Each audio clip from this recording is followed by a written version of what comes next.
mən indi sizlə 6-cı sinifin 19-cu mövzusu olan insan həyatında qida məhsulları haqqında danışacağam.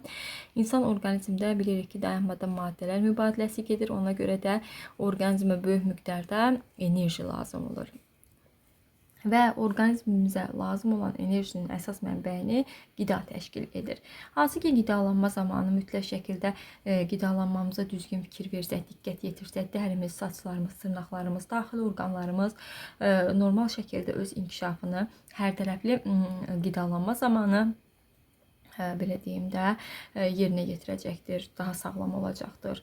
Yəni hər bir şey bizim normal qidalanmamızdan asılıdır. Normal qidalanmayan orqanizm lazım olan həyat enerjisinin, həyat mənbələrini asanlıqla ala bilmir. Get-gedə tez-tez soyuq dəymələr, qan azlığı, yaz yorğunluğu, dişlərdə karies halları, immunitet azlığı, səhhətin pisləşməsi başlayır. Ona görə də mütləq öz sağlamlığımızı diqqət yetirməkdən ötürü qidamıza diqqət verməliyik. Qida məhsullarına zülal, yağ, karbohidrat və vitaminlər daxildir. Həmçinin bura mineral maddə və su da aiddir. Zülal nədir? Zülal orqanizmin hüceyrənin, toxumanın əsasını təşkil edir və orqanizmin yoluxmaya qarşı mübarizəsində fəal iştirak edir. Əgər insan qida ilə az zülal alırsa, fiziki və zehni gücü azalır, mədə-bağırsaq sisteminin fəaliyyəti pisləşir, qocalma prosesi tezləşir. Zülallar iki cür olur, müəllimlər, heyvan və bitki mənşəli. Heyvan mənşəli zülallara yumurta ağında, süddə, ət və balıqda rast gəlmək mümkündür, süd və süd məhsullarında. Bitki mənşəli zülallara isə göbələk, qoz, fındıq, şabalıd, paxlalı bitkilərin tərkiblərində daha çox rast gəlmək mümkündür.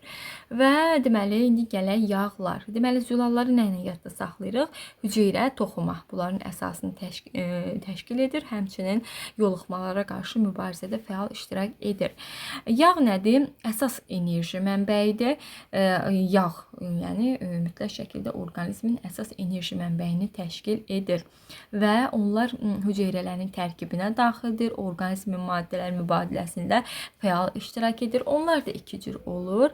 Deməli, heyvan və bitki mənşəli yağlar. Heyvan mənşəli yağlara kərə yağı, heyvanın iç yağı, balıq yağı bunlar daxildir. Bitki mənşəli yağlara günəbaxan, qarğıdalı, kətan, zeytun, kokos, soya yağları daxildir.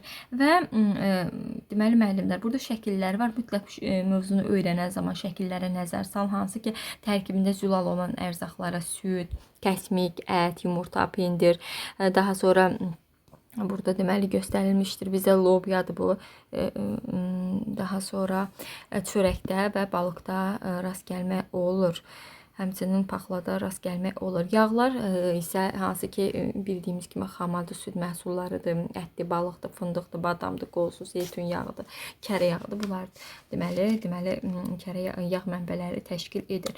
Karbohidratlar nədir? Karbohidratlar hansı ki onun hesabına belə deyim, orqanizmin əsas enerji xərci bərpa olunur.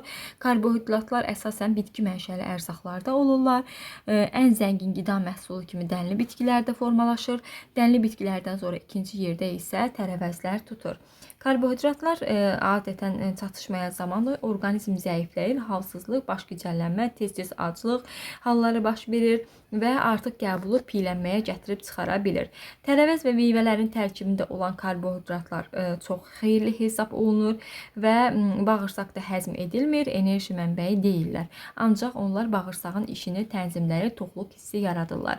Karbohidratlarla zəngin ərzaqlar deməli kələmdir, almadır, qarabaşaq, qənd, kök, daha sonra makaron, üzüm, kartof, turp və s. kimi deməli ərzaqlarda ola bilir.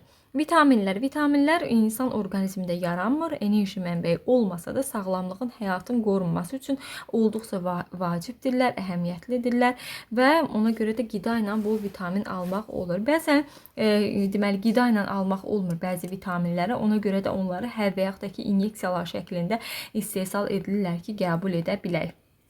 Ancaq əlbəttə ki qida ilə vitamin almaq daha məqsədə uyğundur. Və deməli hamımızın xoşladığı turş dadı olan C vitamini orqanizmdə yoluxmalara qarşı müqaviməti artırır, soyuq dəymə zamanı qəbul edilir. Əsas mənbəsi təzə tərəvəz, meyvə, gilə meyvə, itburnu, şirin biber, qara qarağa, sitrus meyvələri, turşuya qoyulmuş kələmdə, soğanda, sarımsaqda mövcuddur. Həmçinin C vitamini hava və günəş işığının təsirindən, istidən asal parçalanır, uzun müddət saxlanıldıqda yararsız hesab edilir. A vitamini isə deməli dəridir, saçdır, dərinin sağlamlığında böyük rol oynayır. Gözlərin selikli qişalarını və yaxşı görmənin bərpası üçün vacibdir. Həmçinin orqanizminizin yoluxmalara qarşı müqavimətini artırır və bir çox həyati proseslərə təsir edir. Adətən böyüyən orqanizm üçün vacibdir. A vitamini çatışmayan zaman görmə qabiliyyəti korlanır, dəri qabıq verir.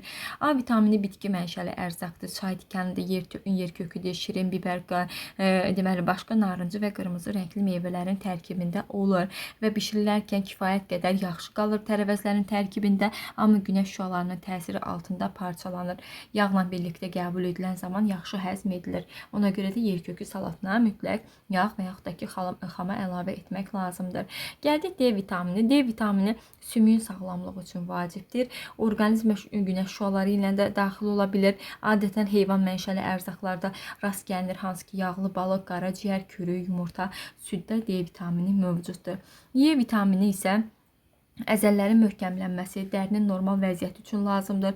Maddələr mübadiləsində fəal iştirak edir. Yağların həzm olunmasına köməklik göstərir. Ən çox bitki mənşəli yağların tərkibində olur. E vitamini isti emala dözümlüdür və günəş şüalarının təsiri altında parçalanırlar.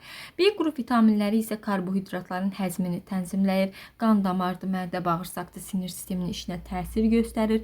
Dənli və paxlalı bitkilərin tərkibində daha çox rast gəlmək mümkündür və istemal zamanı o 20-40%-ni itirir. PP vitaminləri isə mədə, bağırsaq və orqanlarının fəaliyyətini tənzimləyir. Xırda damarı genişləndirir. Ət məhsullarında, dənli bitkilərdə rast gəlinir. Dondurulmuş halda PP vitamini yaxşı qalır, istemal zamanı 15-30%-ni itirə bilir.